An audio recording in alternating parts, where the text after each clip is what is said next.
Yo, what is up, guys? It is your boy, Big Speed, back in the building. And in today's video, we are going to be talking about and discussing how Zoro versus King will go. Will Zoro lose for him? Will he beat King and then go up to kill Kaido for him? You know, ZKK, you know what I'm saying? We're going to be talking about that and much more for real. So tune in for the whole video. Drop a like and subscribe for real, because I really appreciate it. Stop playing with me. But anyways, let's get into the video for real. Alright, so to start off, there's two ways this fight can go. You know, my man Zoro, he can either, win against King, or he can lose against King for real. You know, I don't know why I said that for real, because that's every fight. Nah, but he can either win or lose, and let's talk about him winning first. Alright, so the way that I see Zoro beating King is either with a Dragon's Blaze, but him just not missing for real, because Oda wouldn't waste Dragon's Blaze just to cut one of the horns of Onigashima. He definitely has a reason for it, and we thought the reason was to hit Kaido, but that miss, you know what I'm saying, Zoro bum for that. That also leaves the opportunity to use Dragon's Blaze on King. Because what people see as the Dragon's Blaze missing, I see as Oda just showing us the power and him holding it off for a later date. And what better to use it against Kaido's right-hand man, who wouldn't dodge it. And I know some of y'all might be asking, yo, why doesn't he use Asura against King? That's like his strongest attack. First of all, bro, Asura's not his strongest attack. Big Mom was like, yo, Kaido, you about to die, bro. Watch out. We saw what Asura did to Kaido. That just left a little scratch on him, for, you know what I'm saying? Nah, but for real though, it don't matter which one is stronger. All I know is that, or I don't even know this, but in my opinion, I don't see Oda having Zoro use the same attack that he used on Kaido on King to finish him off. I just don't see that. And then another thing that would help him win is, of course, the Foxfire style that he stole from Kinemon. Zoro. What is up with you, bro? Why you stealing, bro? Let's go into the news section, boys. On today's news, we have received information that Zoro has been stealing trademarked moves from Sir Kinemon of the Foxfire style. We don't exactly know why Zoro did this, but this is punishable by 20 to 25 years in prison. Along with that, the Marines will have to confiscate his swords as they are evidence in this case. Nah, but enough with that dumb shit, for real. But as we know, my man Zoro, he really stole the Foxfire style from Kinemon. And the Foxfire style, it allows Kinemon to cut through fire. And King, he so happens to, manipulate fire, make fire. I think he makes fire. Oh no, bro, but that's what his race can do. So Zoro might be able to combine Dragon's Blaze with Kinemon's Foxfire style. And that'll be the finishing blow towards that bum-ass King, for real. Stop playing with me. I'm tired of it. And then, after that, he would go on to kill Kaido, ZKK. And then after that, it depends on how the Sanji versus Queen fight goes. But after that, ZKKS, because ZKKS. I can't speak English. After that, ZKK.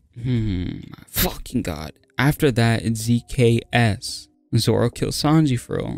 If Sanji doesn't get in his right mind, for real, like, come on, Sanji. Nah, but for real though, that's how I think Zoro will win his fight with King. But besides that, let's talk about the other idea that I brought up earlier in the video. What if Zoro loses? Now, of course, this isn't gonna be like, yo, Zoro lost, that's it, pack it up. I guess King's leaving. Nah, bro, it's gonna be like Luffy on chapter 1010, you know what I'm saying? He took a little loss, you know what I'm saying? He got thrown around a little bit, but eventually he got up and, started scrapping with Kaido for real. But Zoro ain't gonna lose another time, like Luffy, you know what I'm saying? So first of all, why do I think this can happen? So my first point on how this can happen is because Zoro, as we know, he's very impulsive. And he went into this fight after breaking, 30 of his bones? After exhausting all of his stamina on the rooftop and having to be carried by Sanji for, 3 chapters? He was very impulsive to go into this fight, even with the pill that the Minx gave him. Zoro off the addies right now, for real. He'd be like, I just popped half an Adderall, I don't like perkies. Put the phone on D&D, I'm somewhere in a shirt.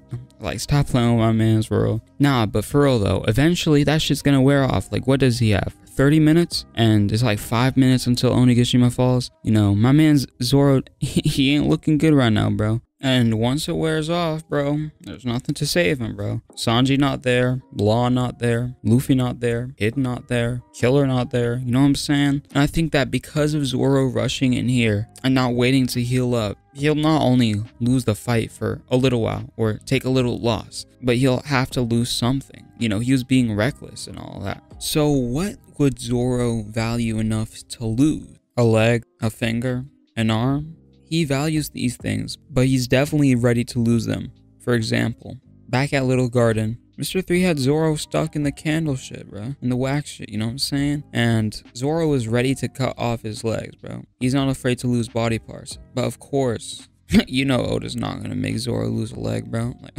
what you talking about? You're not gonna lose an arm? Because, bro, at the end of the day, this is One Piece, you know? We're not gonna see any of the main characters get dismembered pulls. But, you know what I'm saying, bro? I don't think Zoro gonna lose an arm, but what else can he lose? Alright, so let's look back in the story. What did he lose? Because he was either caught lacking or he was reckless. Ding, ding, ding. Alright, guys. Remember back in Eni's lobby, bro, when Zoro lost Yubashiri to a marine with the rust fruit. Of course, he wasn't ready for that. You know, it's not like he was being reckless. He was just caught lacking, you know what I'm saying? And what if the same thing happened in Wano in his fight with King? What if he was caught lacking by King? Because we already know King, he don't do that honor shit, bro. He be fun and dirty. You know, that time that they were fighting with swords, bro. This man King was like, hey, yo, fuck the sword from. I'm just gonna punch you in your fucking face, bro. Stop playing with me. So what if King just catches Zoro lacking and pulls a move that is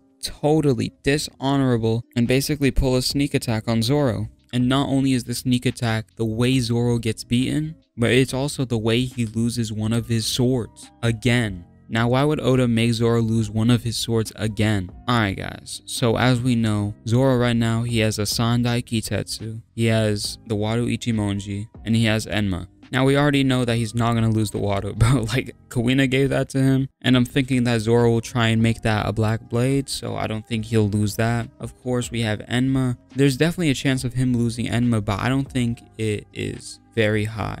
And then we got the Sandai, and the Sandai, we've had it for a long time, since Logtown, basically the whole story. And as we saw in Logtown, when Zoro first acquired the Sandai, bro, it's a cursed blade, first of all. And I know that a lot of people forget about that, or they disacknowledge it, because they're like, yo, back when Zoro said, my luck or this sword's curse. So it could be a situation in which Zoro's not only caught lacking by King, but he's also caught lacking by his sword. Because not only is his sword bloodthirsty, as we see in what? Was it Thriller Bark? I don't remember when it was, but his sword was, you know, that shit was hungry for blood, you know what I'm saying? So what if his sword, at that moment, his luck wasn't strong enough to prevent the curse, and it wasn't strong enough to prevent King's sneak attack? And that's when the Sandai Kitetsu breaks. Now, of course, Zoro will need a new sword. And what sword will it be? Hey, yo. That's not the topic of this video, but I will be making the video next week on if Zoro's gonna get a new sword. So if you want to see it when it's uploaded, make sure to subscribe, turn on post notifications, and of course, leave a like on this video. If we hit, what, 50 likes on this video, I'll make a video on future Zoro swords, you know what I'm saying? Future swords that Zoro will have, you know what I'm saying? My English is bad, but it's tough out here, you know what I'm saying? I'm not from this country, so what am I doing with my life? Nah, but for real though, I'm excited to see how King versus Zoro will end, and it's always possible that my theory isn't true, and it's always up to Oda for real, but I don't care for real because it's just fun, you know, discussing these theories with the community. So make sure to comment down below your theories. Like, you think Zoro will lose his sword, or how do you think Zoro versus King will end? I would love to discuss it with you guys in the comments down below, so comment for real. But anyways, it has been your boy, Big Speed, signing out.